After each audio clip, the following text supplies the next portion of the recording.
En Galicia, 112 personas perdieron la vida el año pasado en accidentes de tráfico. De este centenar, en 32 de ellos, el causante, el conductor responsable, había consumido alguna sustancia tóxica. Dicho de otra manera, 1 de cada 5 muertos en carretera fue consecuencia de un conductor ebrio o drogado. El abogado vigués Juan Blanco, que regresaba a Madrid junto a su mujer y a su hija de tan solo 1 año, falleció a consecuencia de la colisión con otro turismo conducido por un joven que dio positivo en THC y ketamina. El agente de policía José Luis Garea Vales fue atropellado mortalmente en un control por un automovilista que dio 0,94 en la prueba de alcoholemia. María Luisa Gondel y sus hijos Daniela y Beltrán, de 13 y 6 años, volvían para su casa en Salvaterra Dominio después de celebrar el Día del Padre con el abuelo de los niños. Un piloto que quintuplicaba la tasa de alcohol chocó contra ellos a gran velocidad, matándolos en el acto.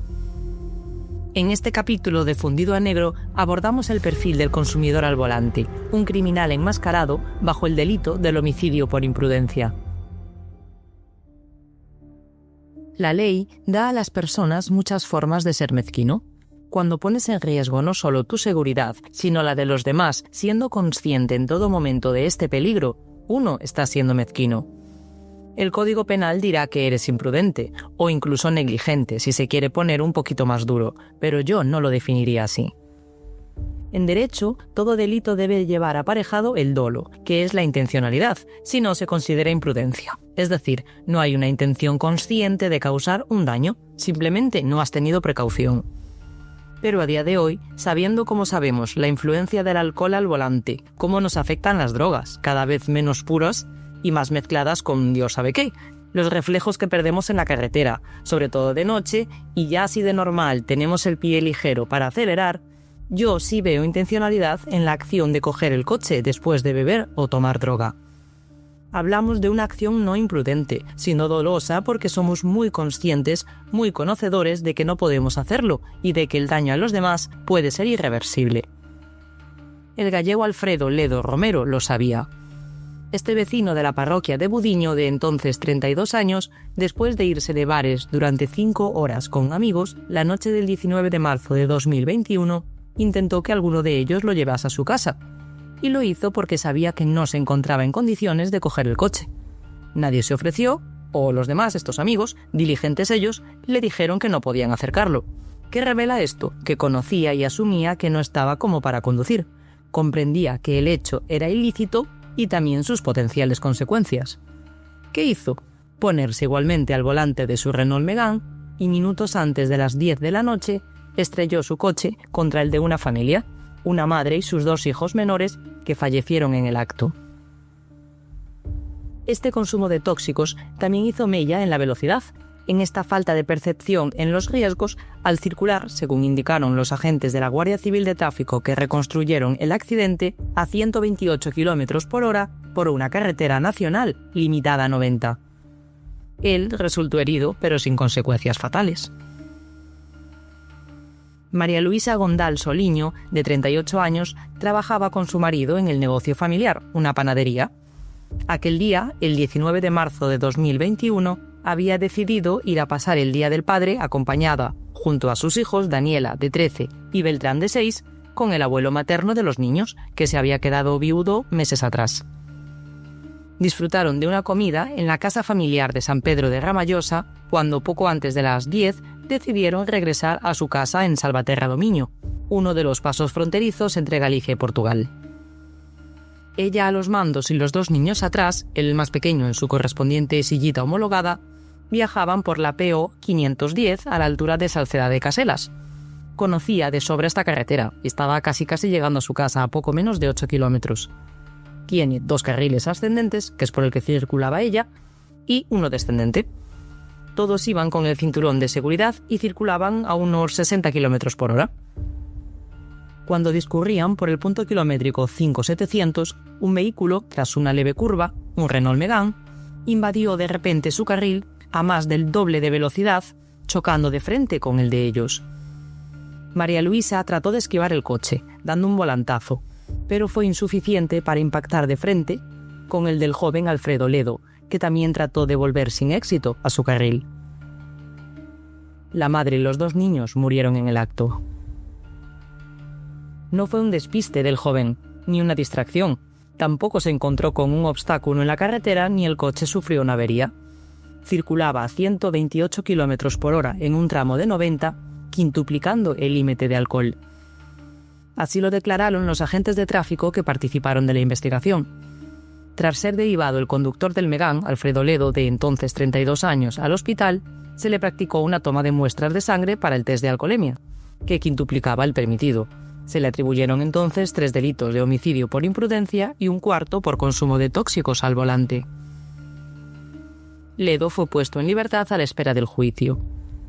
En la vista celebrada en la Audiencia Provincial de Pontevedra en enero de 2023, casi 2 años después del accidente, Alfredo Ledo dijo no recordar nada de lo sucedido, que salió a las 5 de su casa, se fue a un bar con sus amigos y dice se tomó un único gin tonic.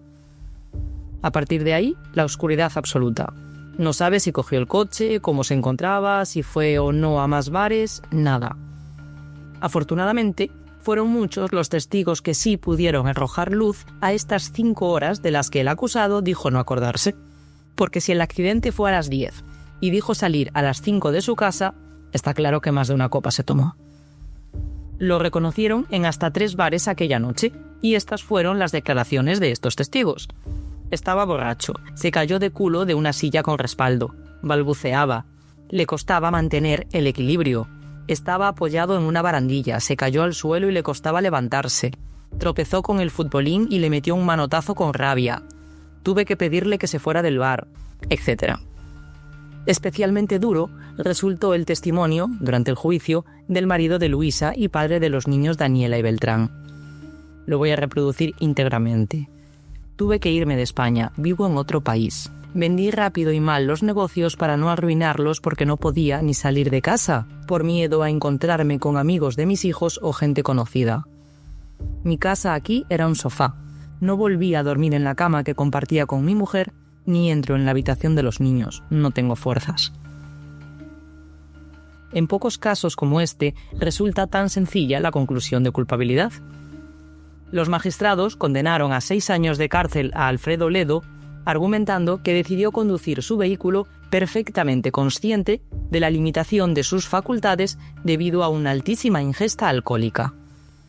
A mayores de la pena de prisión, también deberá indemnizar a la familia por las pérdidas humanas, pero claro está que nada lo compensa. En este caso, evidentemente, y a pesar de la paradoja de que la embriaguez se considere habitualmente un atenuante para aminorar el castigo de una pena, cuando ésta forma parte del tipo delictivo, no cabe aplicación de eximente o atenuante alguna. Cada accidente de tráfico tiene sus particularidades, y la temeridad del conductor no siempre es la misma, circunstancia que también hay que tener en cuenta. Y esto es lo que están dirimiendo actualmente Fiscalía, Acusaciones y Defensa en el accidente mortal de la A52, el día siguiente al Día de Reyes de 2023, en el que perdía la vida el abogado vigués Juan Blanco Gutiérrez, muy conocido entre la judicatura local. Aunque entonces residía en Madrid como letrado especializado en fiscal en varios bufetes, su carrera la inició en los tribunales de Vigo, donde también participó de la política durante varios años. Precisamente se encontraba en Vigo con su familia disfrutando de las vacaciones de Navidad. Estas se acababan y tenía que regresar a la capital. Así que Juan, su mujer y su hija, de poco más de 1 añito, emprendieron camino a Madrid a bordo de su Renault Arcana. Tomaron la A52, la autovía que conecta a la Comunidad Gallega con la Meseta y a la altura, curiosamente también a la altura de Salvaterra do Miño, sufrió la colisión frontal con otro vehículo, que no solo accedió al carril contrario, sino que rebasó los bloques de plástico que separaban ambos sentidos de circulación para terminar estampado contra el suyo. A los mandos de este coche, un BMW, se encontraba un joven de 25 años, que no vamos a nombrar, pues no hay todavía escrito ni acusación fiscal, ni auto de apertura de juicio oral, ni nada. Entonces, en base a la presunción de inocencia, pues no lo nombraremos. Lo que sí es verídico es que a día de hoy, cadenas de custodia aparte, que es el control y manipulación de las muestras de tóxicos recabadas a los implicados en un accidente de tráfico, es que el joven dio positivo en THC y ketamina. En principio, esta última sustancia, la ketamina, no tuvo influencia en la conducción ni en el accidente porque es habitual que haya concentraciones de ketamina en la anestesia, y los médicos, cuando la atendieron tras el accidente, porque resultó herido grave, se la administraron y por eso se sopesa que dio positivo en esta sustancia. Todo lo contrario que el cannabis, que es el componente principal de los porros, y sí se sospecha, por supuesto, que lo consumió antes de coger el coche. Eran las 10:25 de la mañana del Día de Reyes, del 7 de enero, y aunque el cielo estaba despejado, había llovido toda la noche y la calzada estaba mojada. El joven, de 25 años, se dirigía a un entrenamiento deportivo a los mandos de un BMW por la A52, en dirección Porriño, que era la contraria que el abogado Juan Blanco y su familia, cuando perdió el control del coche, rebasó los bloques de plástico que dividían los dos carriles, accedió al contrario, rozó primero a un coche y terminó estrellándose contra el de Blanco. ¿Qué motivó la pérdida de control del coche? Pues aquí entran en juego dos hipótesis: o defectos en la carretera o una negligencia en la conducción. Empecemos por esta última. Para la Guardia Civil, que participó en la reconstrucción del siniestro, la colisión se debió a la mezcla de dos factores: un exceso de velocidad y el consumo de tóxicos. El joven circulaba a 108 kilómetros en un tramo limitado a 80. Y es verdad que hablábamos de una autovía, que permite hasta 120 kilómetros por hora. Pero en este tramo, justo en el tramo del accidente, se había registrado hacía pocos días otro accidente que obligó a colocar barreras plásticas de protección de la mediana porque el suceso reventó unos metros de hormigón que debían separar ambos sentidos de circulación y por lo tanto estaba limitado a 80, para que los coches tuvieran precaución.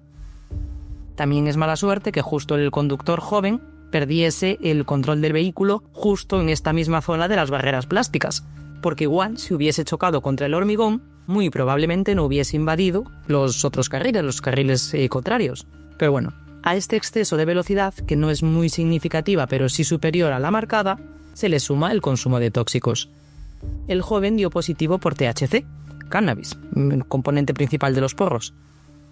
La DGT explica en su web que el consumo de THC al volante altera gravemente el funcionamiento del cerebro, disminuye los reflejos y la coordinación, provoca un estado de conciencia alterada e impide interpretar adecuadamente las situaciones de tráfico. Cuando se realiza un control de drogas, se toma una muestra de saliva y solo se obtiene un positivo o un negativo, no la concentración. Esto lo determina a posteriori el laboratorio de toxicología, además de confirmar que no se trate de un falso positivo. El problema es que para que sea delito el consumo de una droga al volante debe haber una influencia de la misma. Es decir, el policía o la Guardia Civil debe verte afectado por la droga. Circulación errática, falta de coordinación, si no, sería una infracción administrativa. El joven alegó entonces que había consumido la droga días antes del siniestro, por lo que sí era posible que todavía estuviese algo de la sustancia en su cuerpo, es decir, que todavía no la hubiese metabolizado, pero ya no estaba afectado o influenciado por la misma. Frente a la versión del exceso de velocidad y el consumo de tóxicos, el joven dice que la causa del accidente deriva más del mal estado de la vía. Dijo que aunque no llovía, la calzada sí estaba mojada, así que sufrió el efecto aquaplaning. Esto es que una balsa de agua impide que las ruedas contacten con el suelo, perdiendo el control del vehículo. Alega también que la calzada no dragaba bien el agua por su mal estado de conservación. Lo cierto es que en el momento procesal en el que se encuentra este caso, la causa parece que sí llegará a juicio. La Audiencia Provincial de Pontevedra emitió a finales de mayo de este año, 2025, un auto en el que rechazaba archivar el caso alegando deficiencias de la vía y poniendo en primera línea la argumentación de la Guardia Civil, que señalaba el exceso de velocidad y el consumo de tóxicos como determinantes en el siniestro. Aunque el resultado de ambos accidentes de tráfico que hemos contado fuese el mismo, la conducta, responsabilidad o intencionalidad en uno y otro son completamente dispares, por lo que a mi entender no deberían tener el mismo castigo. Al igual que en este tercer caso que abordaremos ahora y en el que perdió la vida el agente de la policía local, José Luis Garea Vales, de 50 años, precisamente en un control de alcoholemia en 2017. A las 5:15 de la madrugada del 20 de enero de 2017, agentes de la Policía Local de Carballo y de la Guardia Civil deciden montar un control preventivo a consecuencia de las fiestas que se estaban celebrando en varias localidades próximas. entre ellas en la parroquia de Verdillo, donde actuaba el grupo El Combo Dominicano, que es una orquesta.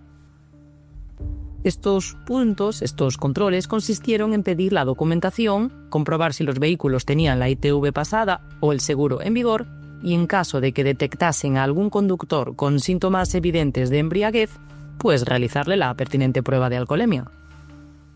El agente Garea se encontraba junto con otros 3 compañeros de patrulla, Diego, Elena y Adrián, además de otros 4 guardias civiles del puesto de Caraballo. El control se dispuso en la AC 413, a la altura de As Labradas, una parroquia de Carballo, en A Coruña.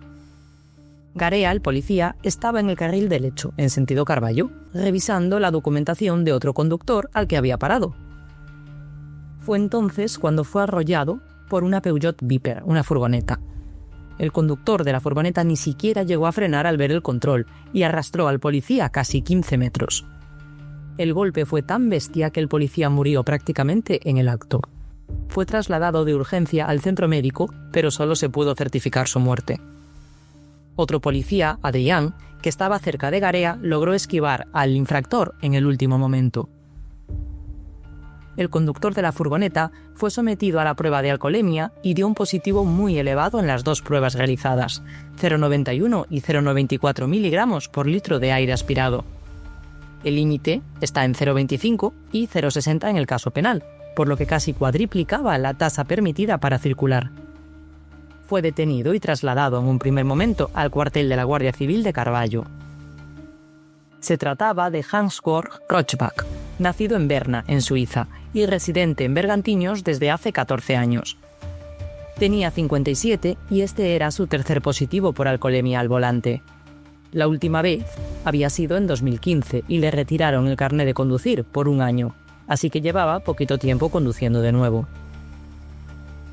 En un primer momento, este ciudadano suizo dijo ante la Guardia Civil que el agente se le abalanzó sobre su furgoneta y que no vio el control por no estar bien señalizado. Los agentes lo negaron, asegurando que el control estaba perfectamente ubicado, en plena recta y señalizado con las luces de los vehículos, además de que los agentes llevaban chalecos reflectantes. El policía José Luis Garea estaba casado y tenía 3 hijos en el momento de su fallecimiento. El juicio por su homicidio se celebró 9 meses después en un juzgado penal de A Coruña. El conductor suizo llegó a reconocer en la vista que vio las luces azules de los vehículos oficiales, pero que no esperaba encontrarse un control.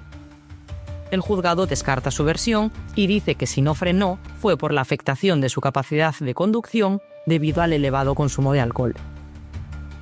Finalmente, fue condenado a 3 años de prisión, una pena terriblemente injusta y liviana por haber matado a una persona no por un accidente, porque un accidente se produce cuando de forma fortuita y sin pretenderlo sucede algo que escapa a nuestro control. Pero en este caso no fue así, sino que tanto este vecino de Suiza como entonces Alfredo Ledo eran conocedores de que si cogían sus vehículos afectados por el alcohol o por las drogas, las posibilidades de causar un siniestro, con muertos o sin muertos, eran muy altas. Podían haber parado, haber dejado el coche, haber llamado a un taxi o simplemente no haber bebido, si no tenían otra alternativa a la conducción. Pero el hecho de poner en riesgo, de forma intencionada, porque nadie nos obliga a beber, al resto de conductores, no creo que sea merecedor del calificativo de imprudente. ¿Qué opinión os merece a vosotros? ¿Deberían las leyes ser más duras contra los infractores al volante? Hasta aquí el capítulo de hoy. Nos escuchamos.